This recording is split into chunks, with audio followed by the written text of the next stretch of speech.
안녕하십니까?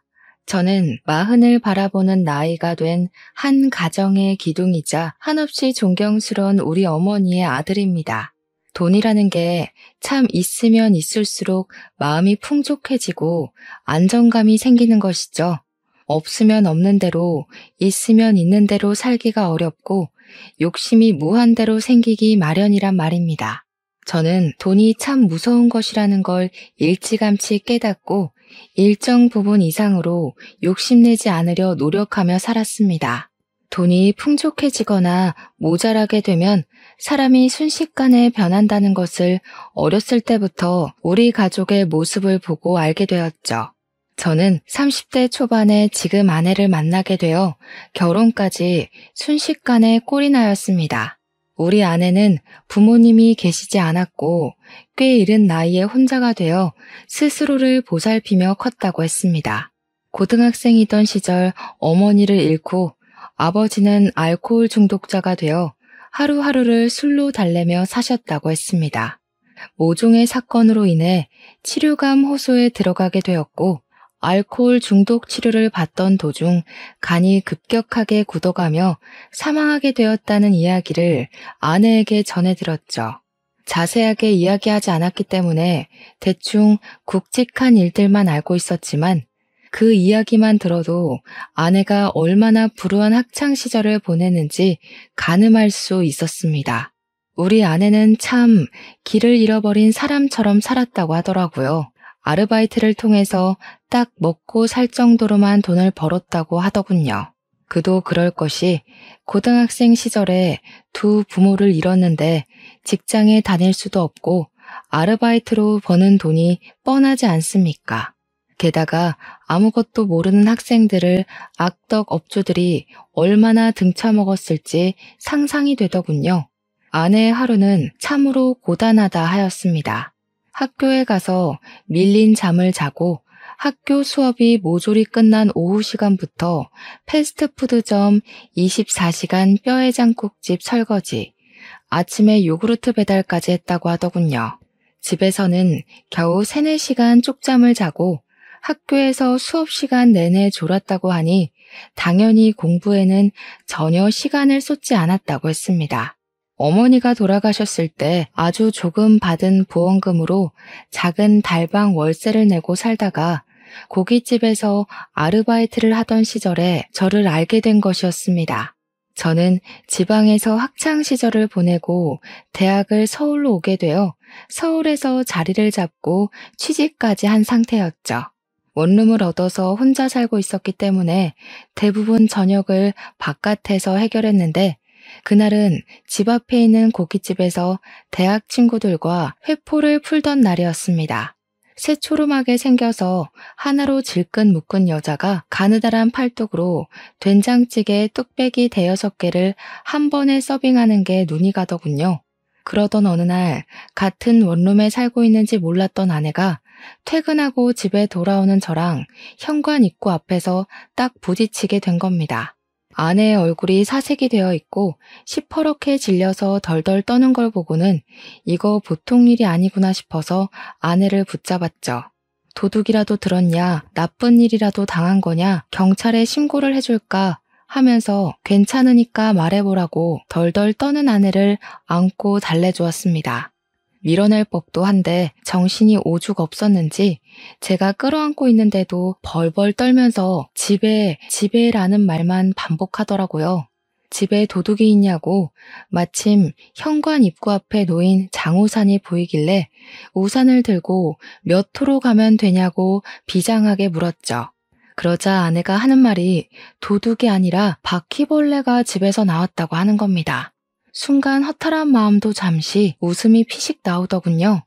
저한테 얼마나 컸는지 아냐며 잡아달라고 애원을 하길래 알겠다고 아내의 집으로 가게 되었습니다. 아니나 다를까 반지하층에 살고 있었던 아내의 집에 가끔 벌레가 기어들어온다고 하더라고요. 그때까지만 해도 아내가 돈이 없어서 반지하에 살고 있다는 생각을 전혀 못했던지라 부모님께 말씀드려서 위층으로 이사를 가라고 해버렸죠. 아내는 멋쩍게 웃으면서 그냥 벌레나 잡고 가달라고 하더라고요. 사색이 되었던 아내 얼굴이 눈에 밟히기도 했고 그 뒤로도 몇 번이나 아내의 집에 찾아가 벌레를 잡아주었습니다. 저한테 매번 이러는 건 아니라며 크고 날개가 달린 것들은 도저히 무서워서 죽일 수가 없다고 하더라고요. 벌레는 끔찍하게 싫다고 진저리를 치는데 그 모습이 귀여워서 큰 벌레가 나오면 언제든지 잡아주겠다고 연락하라고 휴대폰 번호도 알려주었습니다. 아내는 고맙다고 나중에 고깃집에 놀러오면 된장찌개를 서비스로 주겠다고 이야기를 하더라고요. 여름에는 아무래도 창문을 열어두는 경우가 있으니까 벌레가 들어오기 더 쉬울 것 같아서 창틀에 약도 다 뿌려주고 했습니다. 아내랑 저는 벌레를 통해 친해지게 되었고 그 후로도 종종 아내가 아르바이트하는 고깃집에 가서 밥을 먹었습니다. 아내가 서빙을 하는 경우는 진짜 손님이 넘치게 많을 때만 가끔 도와주는 거고 평소에는 주방에서 일을 한다고 하더라고요.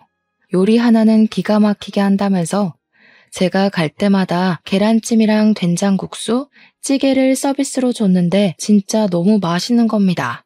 그 맛을 잊기 힘들어서 생각날 때면 가끔 고깃집에 찾아가서 시켜 먹곤 했는데 사이드 메뉴를 시키려면 고기를 또 주문해야 하잖아요. 혼자 시켜 먹기에는 너무 양이 많고 고깃값이 부담되기도 하고 그래서 일을 어쩌나 싶었죠. 아내의 집에 일주일에 한 번 벌레 약에 죽은 놈들을 처리해주러 가야 했기에 그냥 대놓고 물어보았습니다. 벌레를 잡아주는 대신 가끔 집에서 된장찌개도 좀 해주고 국수도 말아주고 하면 안 되냐고. 그게 너무 맛있다고 말이죠.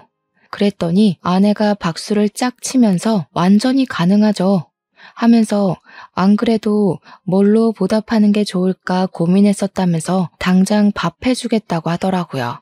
그렇게 우리 집에서 같이 밥도 먹고 그러다가 자연스럽게 눈도 맞고 연애도 시작하게 되었습니다. 그때까지만 해도 아내의 속사정은 몰랐기 때문에 실수를 몇 번 하긴 했죠. 아내가 속내를 털어놓고 나서야 진짜 힘들게 살았었구나 하는 걸 알게 되어 조금 부끄럽기도 했습니다. 제 인생은 나름 순탄하고 꽃길만 밟고 그랬거든요. 아내는 저보다 4살이나 어렸지만 생활력이 강한 사람이었고 이 사람의 집이 어떻고 조건이 어떻든 간에 함께 하고 싶다는 마음이 절절하게 들었습니다.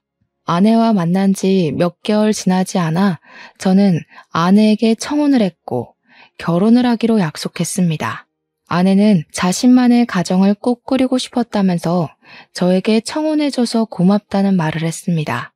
저와 아내는 사이좋게 손을 잡고 우리 고향집을 찾아가게 되었습니다. 우리 고향집은 그 지역 토박이었던 부모님께서 땅을 사서 바닥을 고르고 손수 벽돌을 올려 지으신 집이었습니다.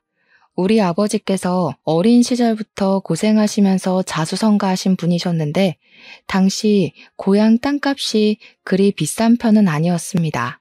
개발이 되지 않은 낙후된 지역이기도 했고 평야만 만개한 그런 동네였거든요. 아버지는 토박이셨기에 그곳에서 평생 살기로 마음을 먹으셨고 돈이 생길 때마다 한 푼, 두 푼 모아 고향 땅을 사들이고 있었습니다. 나중에 자식들, 손주들 모두 한 동네에 모여 살기를 꿈꾸시며 모은 땅이셨죠. 그런데 그 지역이 신도시로 지정이 되면서 개발이 되고 땅값이 어마어마하게 오르기 시작한 겁니다. 대기업 공장부터 시작해서 평야뿐인 땅에 신식 쇼핑몰에 호텔에 각종 편의시설까지 없는 게 없는 동네가 되어버린 거죠. 당연히 그 일대 땅을 가지고 있던 아버지는 떼부자가 되었고 고향에 상가 건물을 2채나 올리게 되었습니다. 이제 결혼해서 손주들만 떡하니 안겨주면 된다고 말씀하시던 아버지께 제가 만나는 아가씨를 데리고 가겠다고 하니 아주 난리가 난 거죠. 저희 어머니는 상다리 부러지게 음식도 직접 하시고 아버지는 터미널까지 외제차를 직접 끌고 나오셨고요. 그 차로 말할 것 같으면 평소에는 애지중지하셔가지고 배터리 방전만 되지 않게 시동만 살포시 거는 그런 차였거든요. 그런 외제차를 타고 집 앞에 딱 도착했는데 우리 집이 진짜 낡았거든요. 아버지께서 손수 지은 집이라 그런지 손볼 곳도 많은 집이었고 정말 노후된 벽돌집이었어요. 우리 아내는 아버지께서 땅을 팔아 부를 축적하셨다는 걸 전혀 몰랐으니까 저한테 슬쩍 물어보더라고요. 혹시 우리 집이 카푸어 집은 아니냐고요. 그래서 그게 무슨 소린가 했더니 차는 누가 봐도 관리가 잘 된 번쩍번쩍한 슈퍼카인데 집이 너무 후져서 그런 것이었죠. 빚내서 차만 좋은 걸 끌고 다니는 건 아닌가 슬쩍 걱정이 됐대요.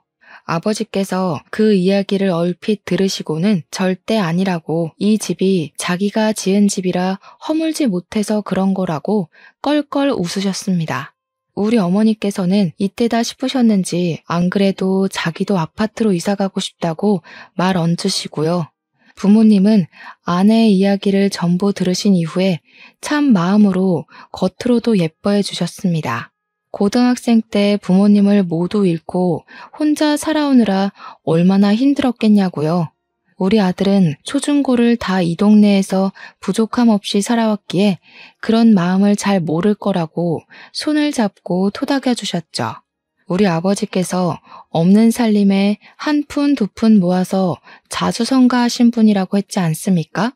그래서 그런지 치열하게 살아야만 했던 우리 아내가 마음에 걸리셨었나 봐요. 저보다 더 친자식처럼 아껴주시기 시작했어요.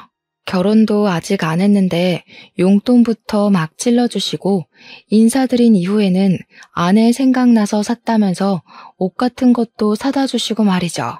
우리 아내 역시 부모님에게서 받지 못한 사랑을 우리 부모님께 전부 받는 것 같다면서 너무나도 행복해했고 축복 속에 결혼식을 올렸습니다. 결혼 이후에도 서울에서 쭉 생활을 하다가 우리 마음에 걸리는 것이 하나 생겼습니다. 바로 임신이 되지 않는다는 것이었죠. 아내랑 저랑 병원에도 가봤지만 몸에 문제는 전혀 없는데 자연 임신이 잘 되지 않는 것이었습니다. 시험관을 해야 할까 고민도 했는데 아내가 천천히 기다려보면 안 되겠냐고 하더라고요. 시험관 시술이 엄청 아프고 고생이라는 걸 들었던지라 선뜻 시술을 하자고 말도 못하겠더군요. 어머니께서는 애가 왜 안 들어설까 하고 걱정도 하시고 은근히 손주 보고 싶다고 보채기도 하셨지만 그때마다 아버지께서 어머니를 말리셨습니다. 어련히 아이들도 계획이 있고 노력하고 있지 않겠냐고 스트레스 주면 더 나쁘다고 하시면서 말이죠. 그렇게 서울과 고향집을 왔다 갔다 하면서 지내던 도중에 제가 다니던 회사가 외국계 회사로 인수가 되면서 제 자리가 위태위태해졌습니다. 한순간에 경영진이 물갈이 되면서 구조조정이 시작되었고 희망 퇴직자를 조사하기 시작했습니다. 저는 고민을 하다가 윗선에서 그동안의 실적이 부족했던 것을 걸고 넘어지길래 권고사직이구나 싶어서 희망 퇴직을 신청하게 되었습니다. 갑자기 백수가 되어버리고 나서 저와 아내는 앞으로의 생활을 어떻게 해야 할지 몰라 무기력해졌습니다. 그 소식을 들은 아버지께서는 저에게 고향에 내려와 본인이 관리하던 건물 관리를 해보는 게 어떻겠냐고 권유를 하셨습니다. 서울 물가를 감당하는 것도 힘들긴 했고 아내도 부모님 곁에서 살아보는 게 어떻겠냐고 하더라고요. 저는 결국 그 권유를 받아들이기로 했고 바로 짐을 싸서 고향으로 내려가게 되었습니다. 아버지께서 애지중지하시며 관리하던 건물을 제가 이어받게 되었습니다. 그렇게 서서히 서울을 떠나 신도시 생활에 적응해 가던 어느 날 믿고 싶지 않은 일이 벌어졌습니다. 바로 저희 아버지께서 갑자기 쓰러지시게 된 거죠. 뇌경색으로 쓰러지신 아버지는 눈조차도 제대로 뜨지 못하고 사람도 전혀 알아보지 못하시고 내내 누워만 있게 되었습니다. 아버지께서 쓰러지셨다는 소식에 하이에나 같은 먼 친척들이란 사람들은 병원으로 찾아와서 아버지께서 일궈낸 불을 나눠 갖기 원하셨습니다. 우리 어머니를 보채서 콩고물을 조금이라도 나눠 먹길 바라셨죠. 가족끼리 서로 돕고 살아야 하는 것 아니냐. 건물도 있고 땅도 있다던데 조금만 나눠달라고 소란을 일으키는데 정말 정신이 없더라고요. 우리 아내가 화가 나서 지금 아버님이 누워서 사경을 헤매고 있는데 여기 와서 그딴 소리 하고 싶냐고 전부 쫓아냈습니다. 그러더니 하루라도 빨리 변호사를 선임해서 유산 정리부터 하는 게 좋겠다고 저에게 이야기를 하더군요. 이렇게 내버려 두다가는 먼 친척들이라는 사람들이 핏줄 운운하면서 다 털어가게 생겼다고 하는데 뭔가 좀 그렇더라고요. 저는 아버지가 쓰러지셨다는 슬픔에 젖어서 아무것도 하지 못하고 넋을 놓고 있는데 아내가 너무 이성적으로 대처를 해서 놀랐다고나 할까요? 사람을 전혀 알아보지 못하셨던 아버지는 간간히 의식이 돌아오시기도 했습니다. 그 타이밍을 노리고 있다가 아버지가 온전하실 때마다 유산 상속에 관한 이야기를 나누었고 상속에 관한 마무리를 지을 수 있었습니다. 어머니께서는 정말 독하다면서 아버지께서 돌아가신 것도 아닌데 이렇게까지 해야 하는 거냐고 핀잔을 주시고 너무하다 말씀하셨습니다. 저도 아버지의 정신이 온전할 때 추억을 더 나누지 못함이 죄스러워 고개를 숙이고 있는데 우리 아내가 어머니께 한 소리를 딱 하더군요. 이러다가 친척들이 자기 지분 타령하면서 들고 일어나면 어쩌려고 이렇게 안일하게 대처할 수 있냐고 법적으로 테두리를 둘러야 할 것 아니냐고 하더군요. 강경한 말투로 딱 잘라서 어머님, 이게 다 우리 좋자고 하는 일이잖아요 하는데 어머니께서도 조금 놀라시더라고요. 그리고 아버지가 쓰러지신 지 6개월이 지나 결국 병환이 깊어져 긴 영면에 잠기셨습니다. 저랑 어머니는 엉엉 울면서 아버지의 죽음을 받아들이지 못하고 있는데 우리 아내가 자꾸 장례식장 밖으로 나돌기 시작하더군요. 손님이 오시면 가족들이 전부 인사를 해야 하는데 아내가 자꾸 자리를 비우더라고요. 어디 갔나 찾아보면 장례식장 밖에 쪼그려 앉아있고 커피 자판기 앞에 앉아있고 말이죠. 처음은 아버지와 사이가 좋았으니까 상심이 커서 그런 거구나 하고 이해하려고 했는데 시간이 지날수록 아내는 이해가 되지 않는 행동만 했습니다. 3일 내내 밖에서 얼쩡거리고 손님이 와도 시큰둥하고 장례식장 안으로 들어오려고 하지도 않은 채 표정은 점점 나빠지고 말이죠. 우리 아내한테 처음으로 실망도 하고 속도 많이 상하고 그랬습니다. 그렇게 장례를 치르고 난 다음에 다시 한번 우리 가족의 속이 뒤집히는 일이 일어났습니다. 바로 상속세에 관한 문제였습니다. 저랑 아내, 우리 어머니까지도 가진 돈이 별로 없었거든요. 전부 아버지의 재산이었고 아버지께서 그리 갑자기 돌아가실지 몰랐기에 재산을 분산시키지도 않았고요. 근데 모든 재산을 제가 상속을 받게 되면서 상속세를 내야 하는데 현금이 전혀 없었던 겁니다. 결국 아버지의 건물 한 채를 금매로 팔아야만 세금을 낼 수 있다는 걸 알고 그 건물을 팔아버렸죠. 그 돈에서도 상속세가 지불되면서 남는 게 별로 없게 된 겁니다. 결국 추가로 대출까지 받아서 세금을 물어야 했습니다. 거기에 종부세까지 턱하니 겹쳐지니까 정말 정신이 없더라고요. 그런 와중에 우리 아내가 그러더군요. 건물 1층 세입자 계약이 끝나가는데 그 자리에서 자기가 장사를 하면 안 되겠냐고요. 저랑 어머니는 그런 아내를 당연히 말렸죠. 그 자리가 제일 돈이 되는 자리인데 거기에 아내가 가게를 내게 되면 고정적인 월세가 사라지는 거나 다름없었으니까요. 그리고 가게를 해서 잘 꾸릴 수 있다는 보장도 없지 않냐고. 아내에게 그건 아닌 것 같다고 했더니 아내가 저한테 씩씩거리면서 화를 내더라고요. 자기한테 그만큼의 투자도 해줄 수 없는 것이냐며 왜 못 해준다는 말만 반복하냐고요. 잘 될지 망할지는 해봐야 아는 거 아니냐고 하면서 아버지께서 살아있었더라면 자기한테 그 자리를 주고도 남았을 거라고 말했습니다. 월세 몇백만 원이 아까워서 그런 거냐고 더 벌 수 있다고 호언장담을 하는 겁니다. 어머니께서는 머리 아프다고 하시며 부부 문제는 부부가 알아서 하라고 하시는데 아내는 끈질기게 저를 설득했습니다. 저는 결국 2달 뒤에 세입자가 계약이 끝나 나가고 그 자리에 아내 가게를 차려줄 수밖에 없었습니다. 저한테 지금 와서 취직이 되는 것도 아닐 거고 자영업밖에 할 수 있는 게 없지 않냐고 꾸준히 이야기를 하는데 저도 설득되고 만 것이죠. 아내는 고깃집에서 일했던 경력을 살려서 고깃집을 오픈하게 되었습니다. 오픈 초기에는 손님이 정말 많이 왔어요. 우리 아내 음식 솜씨가 정말 좋기도 했고 반찬들이나 사이드 음식들이 맛있어서 그런지 사람들이 점심에도 점심 메뉴를 먹으러 찾아왔었죠. 문제는 저희가 재료 단가에 눈퉁이 맞고 있었던 겁니다. 저렴한 고기를 웃돈 주고 사고 있었던 거죠. 그렇게 몇 개월의 시행착오를 거친 뒤에서야 겨우겨우 자리를 잡았습니다. 고깃집을 하려면 가장 중요한 반찬이 뭔지 아십니까? 된장찌개? 열무국수? 김치? 전혀 아닙니다. 바로 파절이입니다.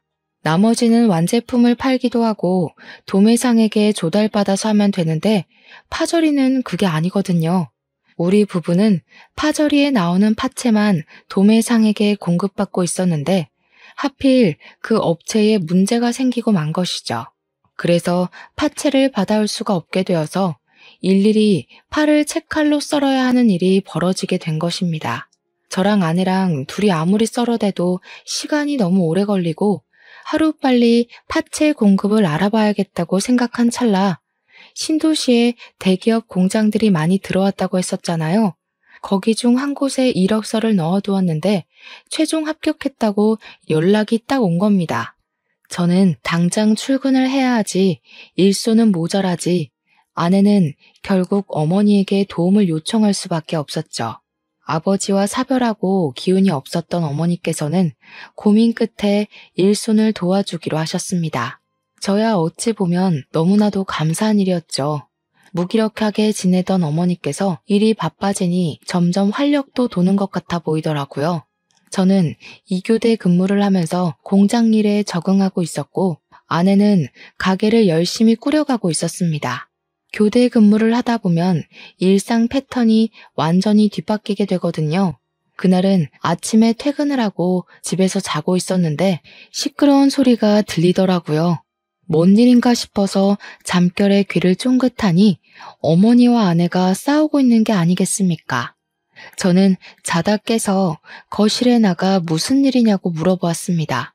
그러니까 우리 어머니께서 하는 말이 더는 일 못 도와주겠다면서 직원을 구하라고 하시는 겁니다. 우리 아내는 갑자기 이렇게 일을 못하겠다 하시는 게 어디 있냐. 새 사람 구할 때까지만이라도 일을 도와달라고 하고 있었죠. 어머니께서는 어이없어 하시며 말을 하셨습니다. 내가 무슨 돈을 받는 것도 아니고 이런 무료 봉사 더는 못하겠다. 사람이 어떻게 그리 속물일 수가 있어? 내가 살다 이런 애는 또 처음 본다.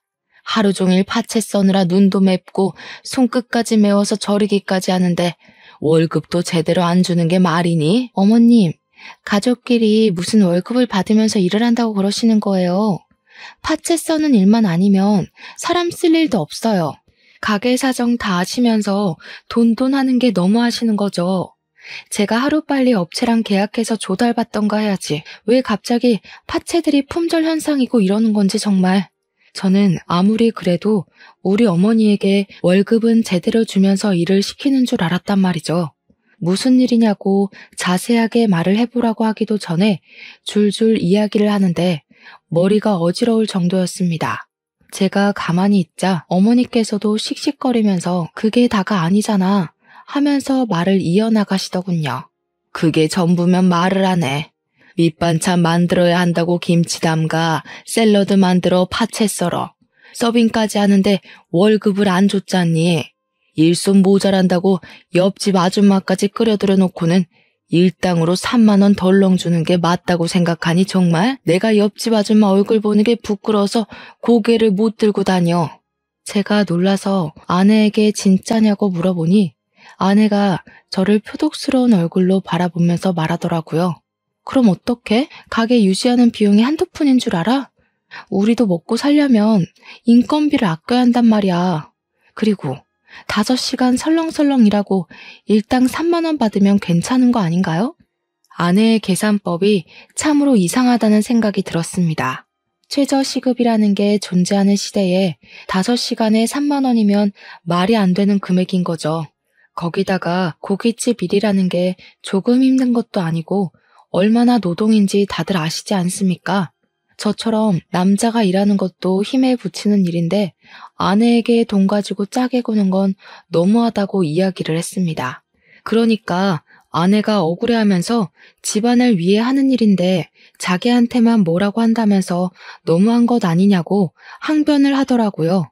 저는 꿋꿋하게 살얼음판인 집안 분위기를 견뎌내며 출근을 했고 어머니께서는 다툼 이후에 고깃집으로 출근하는 것을 그만두셨습니다. 아내는 몇 번이나 어머니께 일을 좀 도와달라고 요청을 하다가 결국 안 되겠는지 새 직원을 구해서 쓰기 시작하더라고요. 하지만 월급도 짜고 할 일은 많고 하니 아르바이트생들이 며칠 견디지 못해 일을 그만두고 떨어져 나가기 시작했습니다. 자연스럽게 일손이 부족하니 식사가 점점 밀리게 되고 가게의 평판은 떨어지고 손님들이 찾지 않는 고깃집이 되고 말았습니다. 재고는 남아돌기 시작하는데 고기라는 게 유통기한이 긴 재료도 아니잖아요. 그러다 보니 빚만 점점 늘어나기 시작했습니다. 매출이 줄어드니까 당연히 우리 아내가 떠안아야 할 것들이 생기기 시작한 것이죠. 어느 날은 또 아내랑 어머니께서 다투고 있길래 무슨 일인지 물어보았습니다. 이야기를 들어보니까 어머니께서 한 달에 2번 주말에 하시는 봉사가 있으셨거든요. 무료 급식소에서 급식을 나눠주는 봉사였는데 아버지의 뜻이 있었던 봉사였고 어머니께서도 무척이나 뿌듯해하시며 쭉 이어오셨어요. 아버지께서 어린 시절 고생을 하시면서 배 골아 힘들었던 기억을 잊지 못해 시작한 봉사였습니다. 아내 가게에 고기가 남기도 하고 썩어가는 재료들이 있으니까 상하기 전에 그 재료들을 가지고 급식 봉사를 하겠다고 하셨나 봐요. 아내는 좋은 마음으로 내어드리기는커녕 그냥은 못 드리니까 돈을 내고 가져가라고 했다는 겁니다. 어차피 시간이 지나면 아무것도 하지 못하고 그냥 쓰레기가 될 재료니까 싸게 달라고 했더니 아내가 정가에 가져가라고 했대요. 글쎄 도매가도 아니고 가게에서 파는 정가의 유통기한에 가까워오는 고기를 가져가라고 하니 얼마나 기가 막힙니까? 순수한 마음으로 봉사를 하러 다니시는 어머니한테 장사를 하려고 드니 어머니께서 열이 잔뜩 받으신 거죠. 어차피 내버려두면 음식물 쓰레기로 처리될 것들을 불우한 이웃을 위해 쓰는 게 뭐가 어렵냐고 아내에게 소리를 치신 겁니다. 그러니 우리 아내고 콧방귀를 픽 끼면서 선을 세게 넘어버리고 말았던 거죠. 그 사람들 도와서 얻는 게 뭐가 있는데요? 고기 맛 좋다고 우리 가게 와서 회식이라도 하겠대요? 거지새끼들이? 그 말에 저도 경악을 금치 못했고 우리 어머니께서도 부들부들 떨다가 아내의 뺨을 확 후려치셨습니다. 저는 어머니의 행동에도 놀랐죠. 아내 역시 뺨을 맞았다는 게 충격이었는지 아무 말도 못하고 어머니를 노려보고 있더라고요. 우리 어머니께서는 아주 침착하게 아내를 향해 깊은 분노를 표출하셨습니다. 너 원래 이렇게 못돼 처먹은 애였니?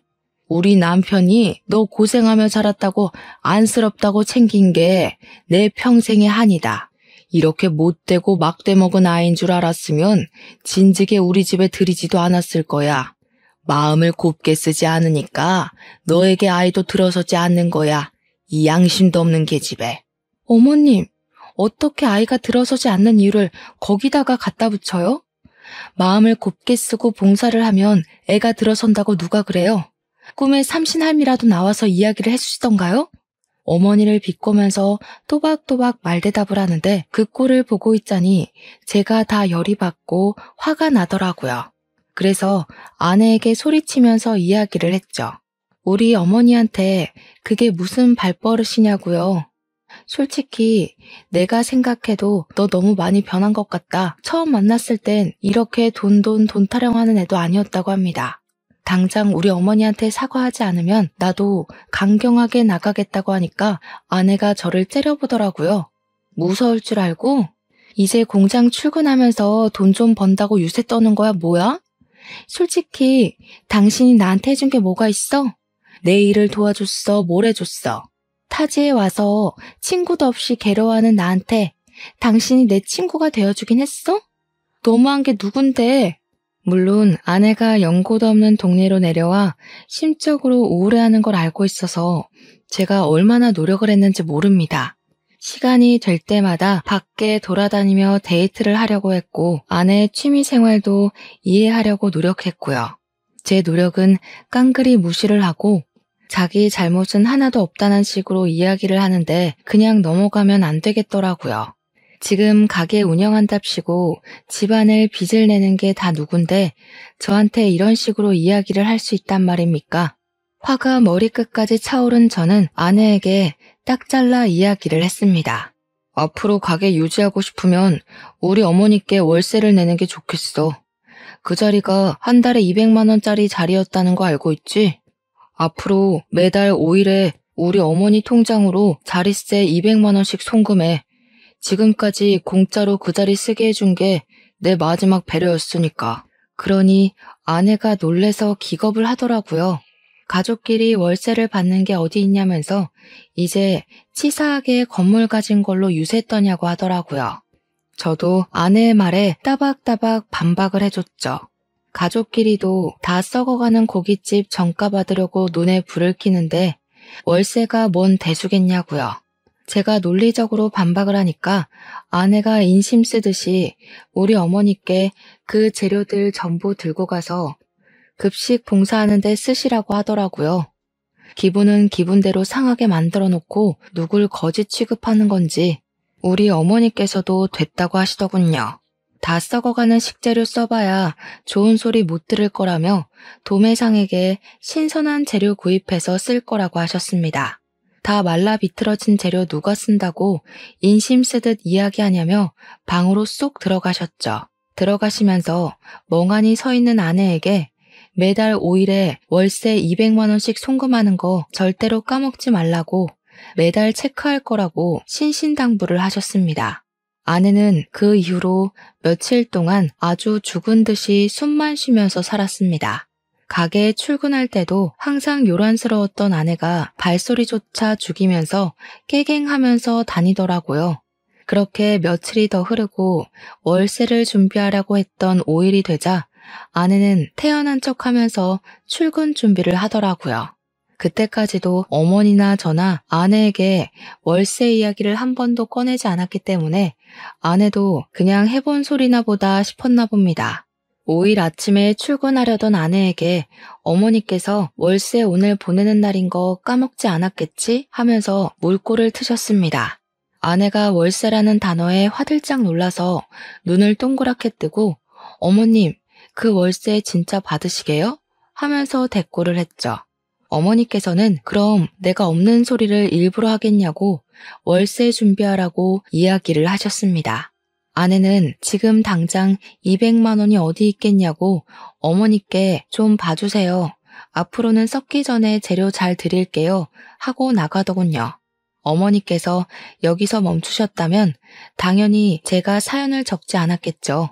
5일에 월세가 입금되지 않자 어머니께서는 6일 날이 밝자마자 바로 우체국으로 가셔서 아내에게 내용 증명을 보내셨습니다. 저도 어머니께서 그렇게까지 하실 줄은 상상도 못했지만 아내가 너무 경우 없이 굴었던 그날이 생각나서 잠자코 있었죠. 아내는 저에게 넌지시 내용 증명에 관한 이야기를 꺼내면서 진짜로 월세를 드려야 하는 거냐고 가족끼리 왜 이렇게 돈돈거리냐며 발을 동동 굴렀습니다. 저는 그런 아내에게 아무런 대꾸도 해주지 않고 싸늘한 눈빛만 보냈죠. 아내도 결국 느끼는 게 있었는지 보통 일로 끝날 것이 아니구나 싶었나 봅니다. 어떻게 구했는지 모르겠지만 아마 오기가 섞인 일인 것 같습니다. 200만 원을 어머니께 월세라고 떡하니 드리더군요. 일부러 저와 어머니 보라는 듯이 빳빳한 현금으로 인출해서 200만 원을 드리는 게 아니겠습니까? 어머니께서는 굳이 보여주기 식으로 이런 짓 하지 말고 편하게 계좌로 이체하라고 일침을 놓으셨습니다. 하지만 파리만 윙윙 날리는 가게에서 매달 월세 200만 원을 어떻게 마련할 수 있겠습니까? 첫 달, 두 달은 호승심에 고개에 빳빳이 들고 다니더니 3개월째 되는 날부터는 눈밑이 퀭해져가지고는 어머니 방문 앞에서 전전긍긍 하더라고요.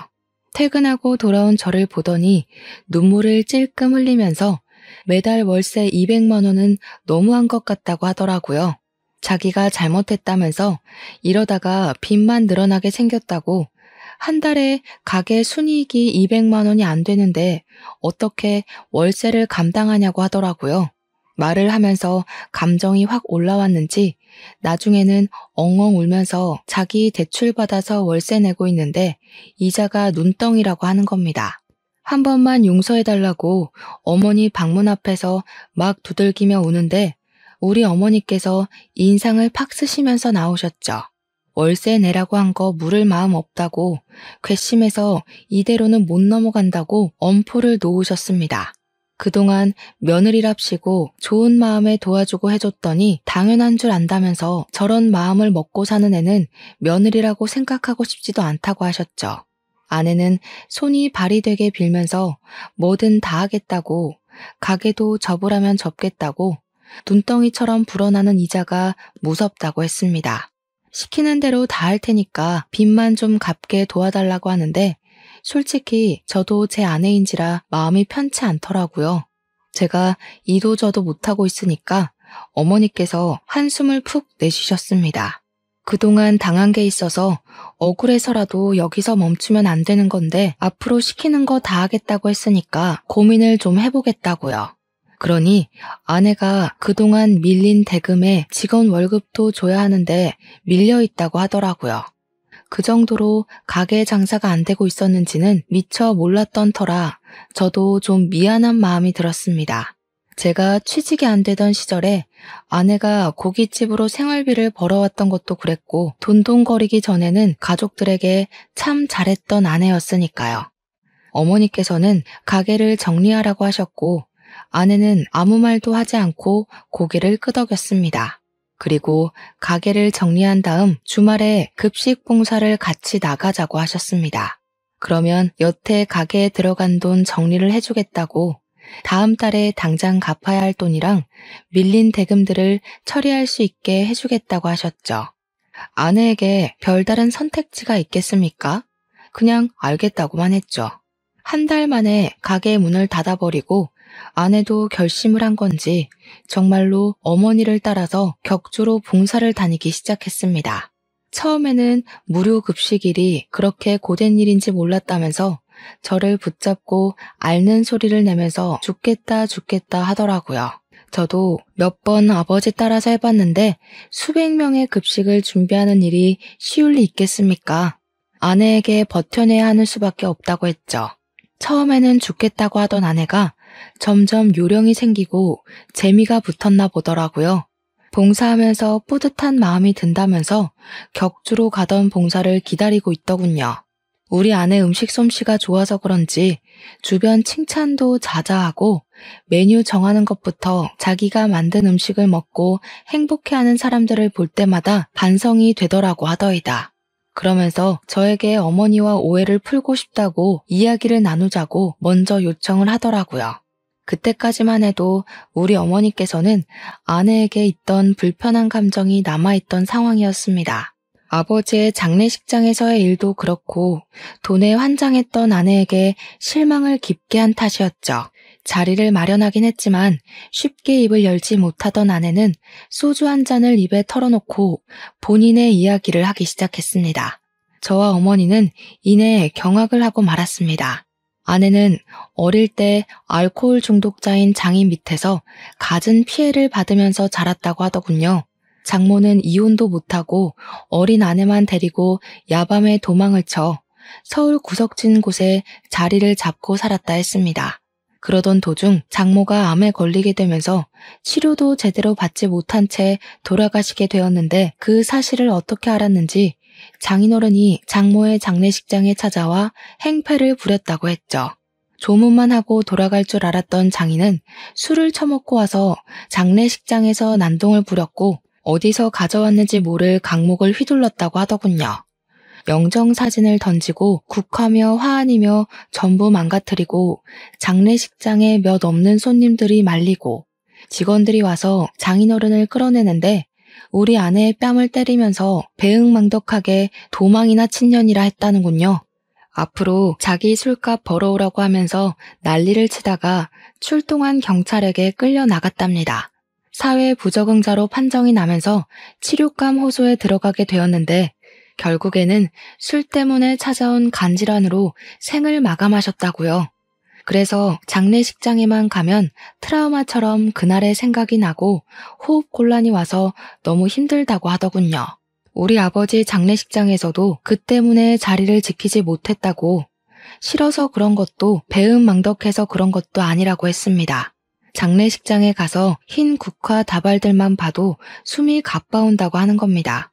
울면서 그 이야기를 하는데 우리 어머니께서 아무 소리도 못 하시더라고요. 저는 아내의 손을 꼭 잡아줬어요.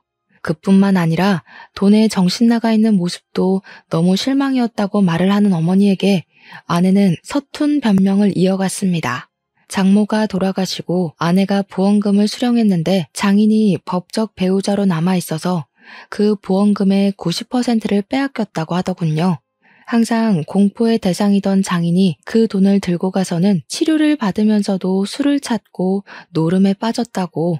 심지어 장모의 보험금을 가져가고 장인도 간이 나빠져서 돌아가셨잖아요.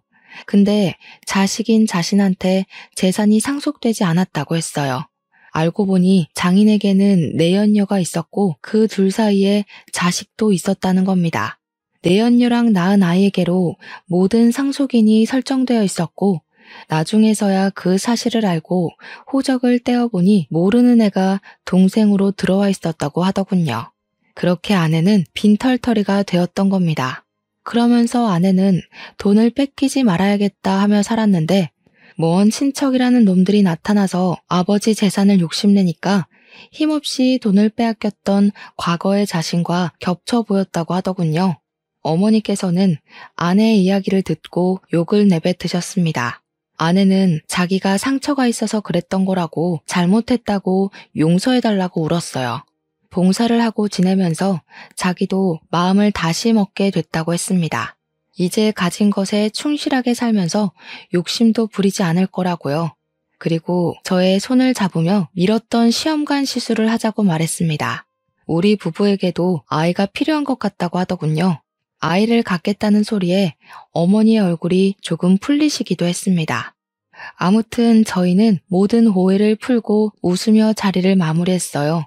그날 이후로 8개월 동안 주사를 맞는 고통과 정기적인 검사를 통해 시험관 시술에 성공했고 아내는 쌍둥이를 임신하게 되었습니다.